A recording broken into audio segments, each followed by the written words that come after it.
Hello, everyone.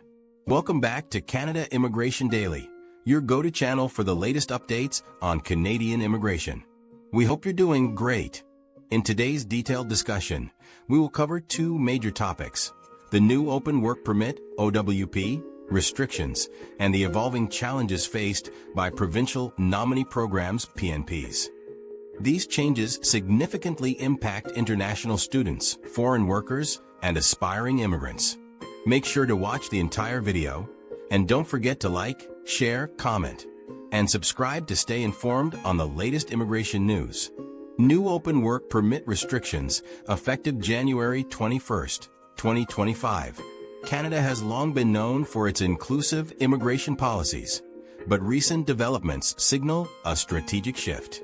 The Canadian government has introduced significant restrictions on open work permits, primarily affecting family members of international students and foreign workers.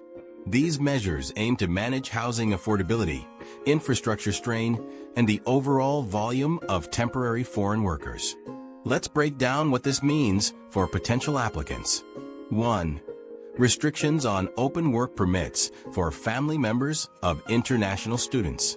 One of the most notable changes affects the spouses or common law partners of international students. Under the new regulations, open work permits will be granted only if the student is enrolled in a master's program, minimum 16 months, doctoral program, or specific professional fields such as medicine, law, or engineering.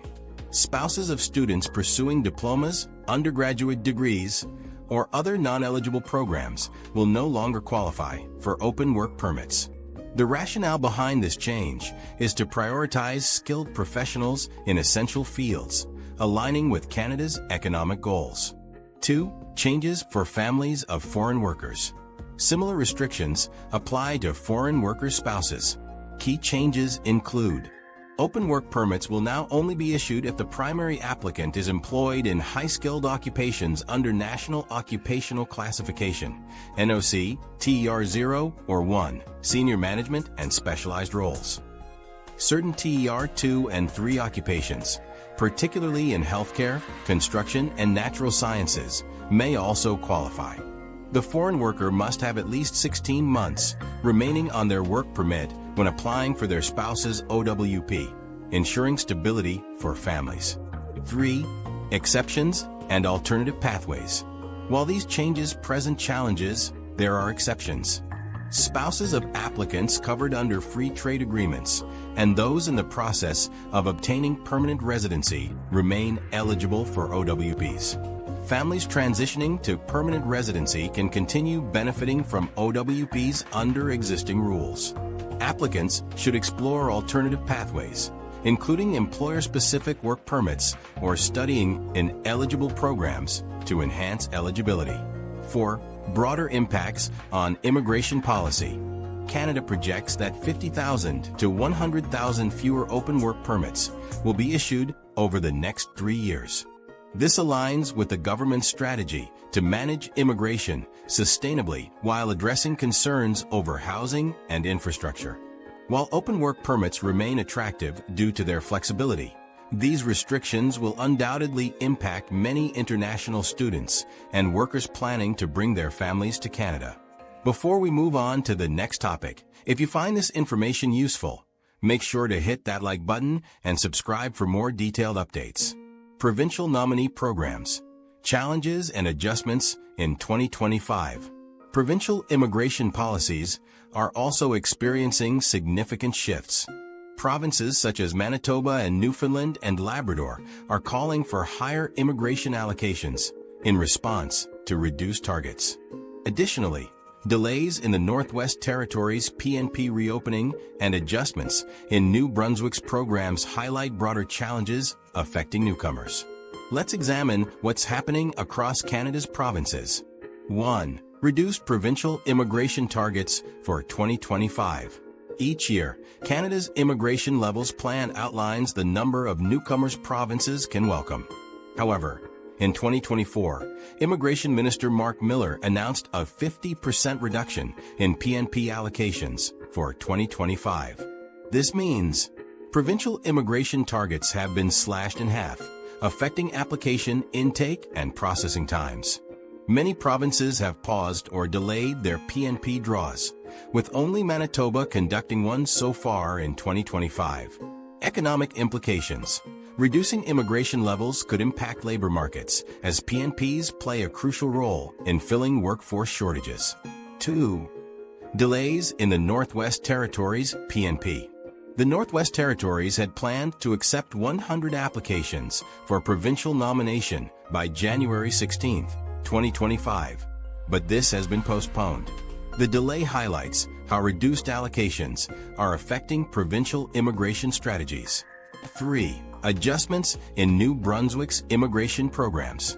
New Brunswick has announced modifications to its 2025 provincial economic immigration programs in response to overall changes. While details are still emerging, these adjustments indicate a shift in how provinces are adapting to federal immigration caps. 4. Federal in Canada focus category as a counterbalance.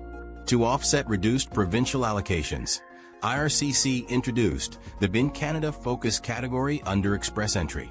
This category prioritizes candidates under the Canadian Experience Class CEC, enhanced PNP candidates with existing ties to Canada.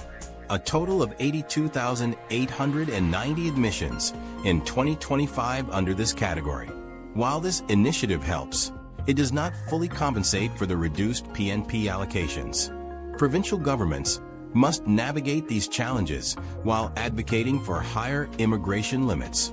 5. Economic and demographic impacts. Provinces rely on PNPs to attract skilled workers and support regional economies. With allocations cut, sectors facing labor shortages, such as healthcare, construction, and technology, could struggle to find workers. Provincial leaders are pushing for reconsideration of the cuts to ensure immigration levels align with labor market needs.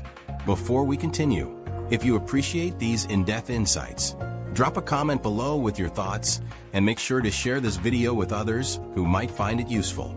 Conclusion: adapting to Canada's evolving immigration landscape.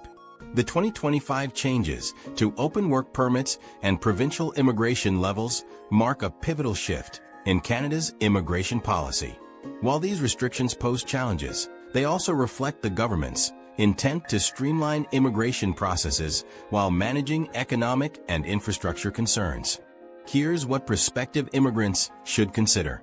International students should carefully evaluate program eligibility before applying, as only select graduate programs qualify for family OWPs. Foreign workers must ensure their employment aligns with the eligible TER categories to bring their spouses. PNP applicants should prepare for potential delays and reduced allocations when applying for permanent residency. Despite these challenges, Canada remains a desirable destination for skilled workers and international students. By staying informed and exploring alternative pathways, applicants can successfully navigate these policy changes.